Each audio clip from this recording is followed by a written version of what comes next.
Welcome to the John Clamp Show, episode 10. I'm going to be giving my reaction to the initial college football playoff rankings that just came out. And honestly, I think they got it right. I don't see anything wrong with the top 25 that they put out there. I mean, I've got the list right here in front of me.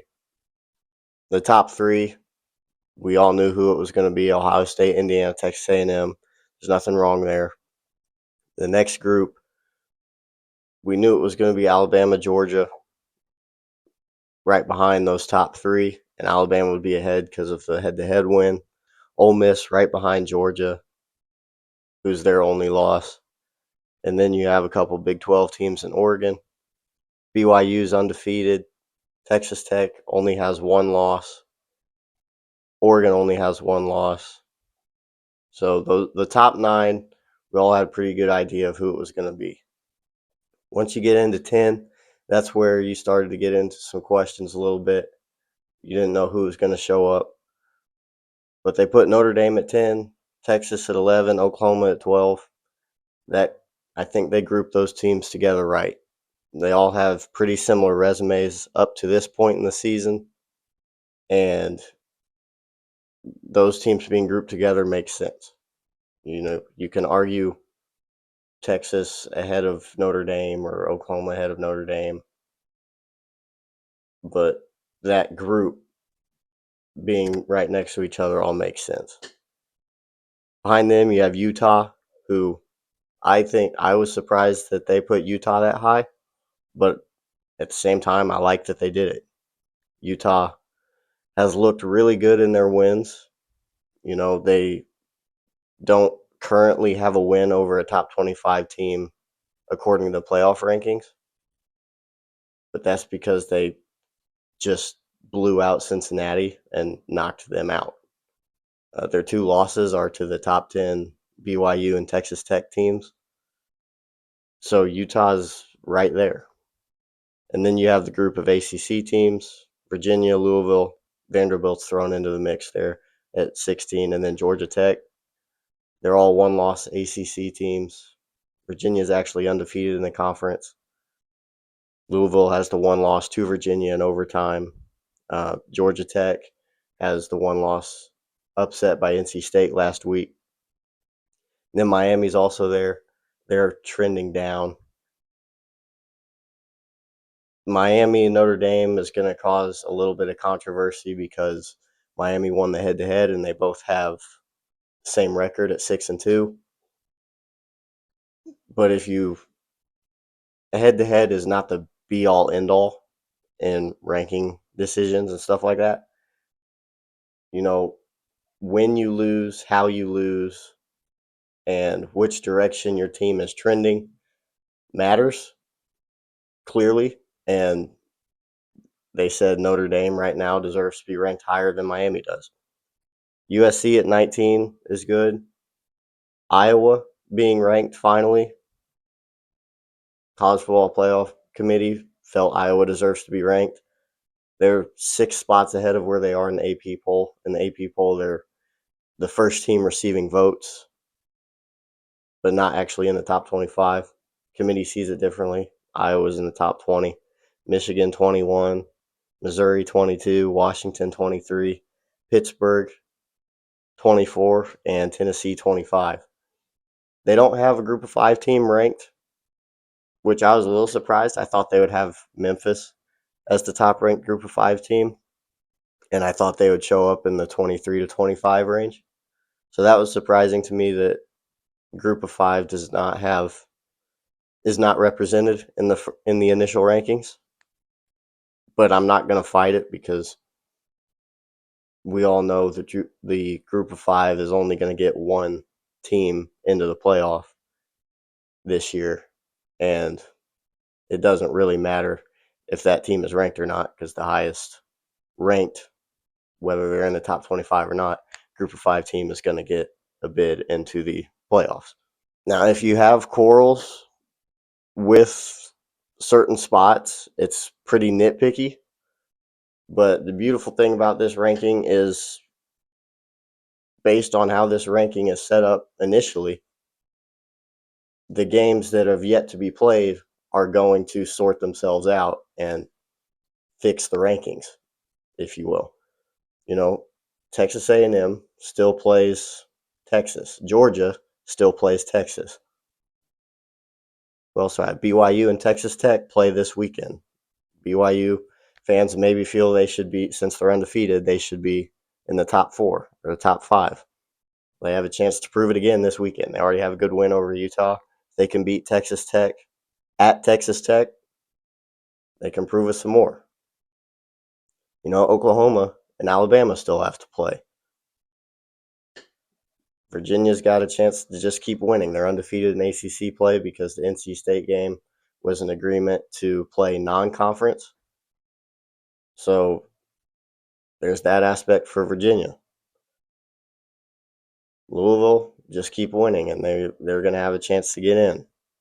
Same thing with Georgia Tech. The ACC race right now is a mess behind Virginia. Virginia's undefeated. There's a large group of one-loss ACC teams that all could have a chance to play in the ACC championship game. You know, on the Big Ten side of things, you have Oregon, who's right there at 9. That isn't a lock for the playoff. They still have to play USC, who, if they run the table and take care of business, they have an argument to be in the playoffs. They still have to play Oregon. Iowa plays Oregon this weekend, another 2-loss Big Ten team. Michigan has a chance to prove it against Ohio State at the end of the year. If they take care of business and run the table, they'll be in firm position to make the playoffs. Washington is also another 2-loss team that still has to play Oregon. If they run the table and take care of business, they can get in the playoffs. So Oregon's remaining schedule is going to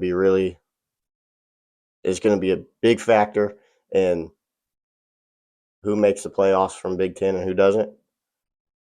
Oklahoma and Texas, obviously, like I said, Oklahoma still has to play Alabama. They take care of business, win that game, they'll be in the playoffs. As long as they beat the other teams on their schedule, which they should. Texas A&M, and Georgia, if they win one of those games, there's a chance they're going to be in the playoffs at 9-3. They lose both, they're out. They win both, they're definitely in. You know, Pitt and Notre Dame still have to play. Pitt's one of those one-loss ACC teams that has 2 losses on the year and can play themselves into the playoffs by beating Notre Dame, which would be a big-time win. But then they also still play Georgia Tech, who's one-loss ACC team, ranked number 17, and Miami, ranked number 18. Pittsburgh can play themselves in the playoffs if they take care of business and win. So the way it's set up right now, all of the games left to play are going to take care of themselves. So if you have quarrels with this initial ranking, it's going to be fixed after the teams play in the coming weeks. If you don't have quarrels with it, like me, I think it's pretty good. It's just the rankings are going to sort themselves out in the coming weeks because so many of these teams play each other. Now, to me, it seems like the ACC is going to be a one bid league this year. I don't see the ACC getting 2 teams in because of how they have the teams ranked initially. They have the ACC's highest ranked team is Virginia. They have 1 loss, and they're undefeated in ACC play technically because the NC State game was a non-conference agreement between the schools. They're the highest ranked ACC team, and they're behind a 2-loss Big 12 Utah team, a 2-loss SEC Oklahoma team, a 2-loss SEC Texas team, 2-loss independent Notre Dame.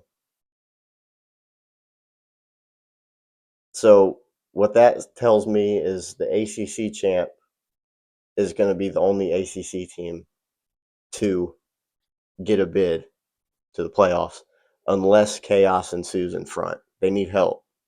If nothing happens really in front, then the ACC is going to be a one bid league. The SEC firmly has probably 4 teams in, with Texas A&M, Alabama, Georgia, and Ole Miss. Ole Miss's schedule isn't that difficult. They should run the table, have finished with 1 loss, be in.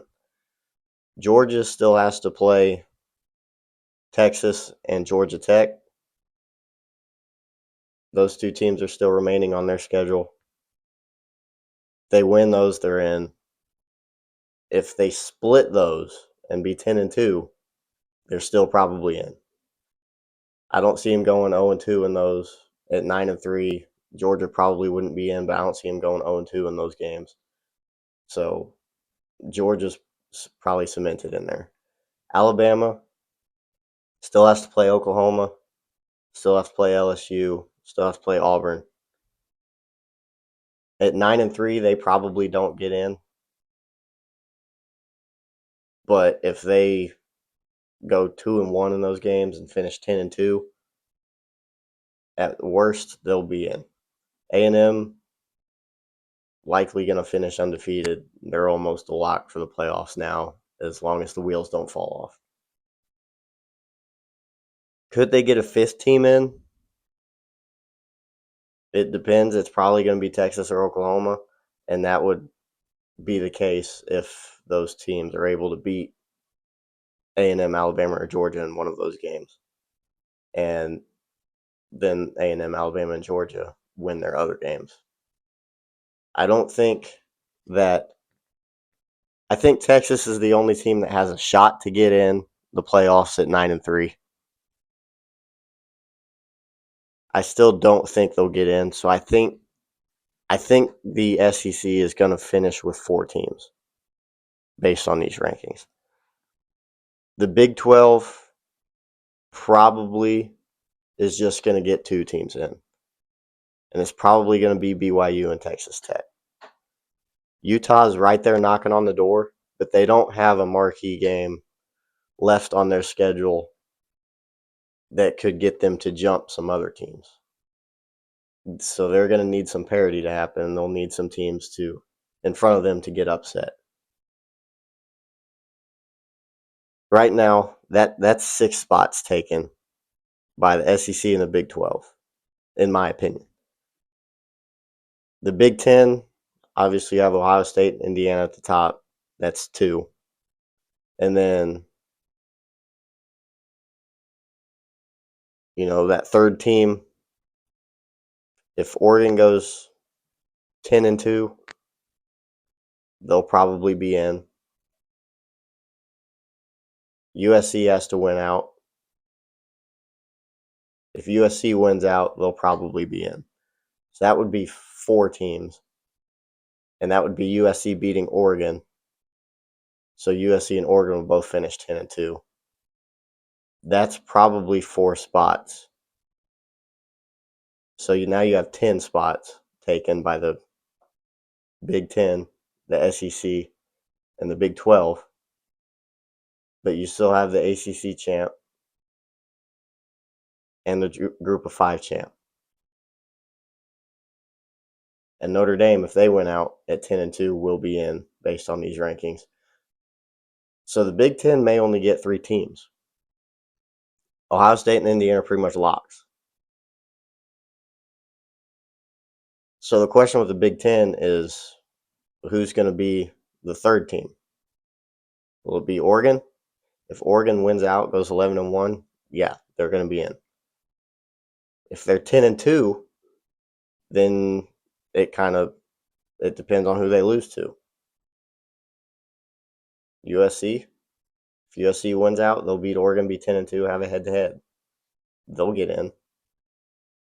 And Notre Dame will get in over Oregon because Notre Dame beat USC, Oregon didn't.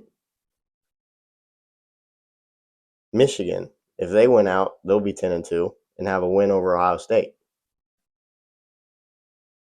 I mean, that's going to put them in. Will they jump Notre Dame? Will they jump Oregon? I don't know. Iowa, if they win out, they'll be 10-2. They'll have a win over Oregon. Will they jump Oregon? Will they jump Notre Dame? Will they jump one of the Big 12 schools? Probably not. But this group of teams right here, Oregon, Notre Dame, Texas, Oklahoma, they should be comfortable, but they need to win. They can't get complacent where they're at. The goal for them should be to win out and have a home playoff game, not to just coast at where they're at.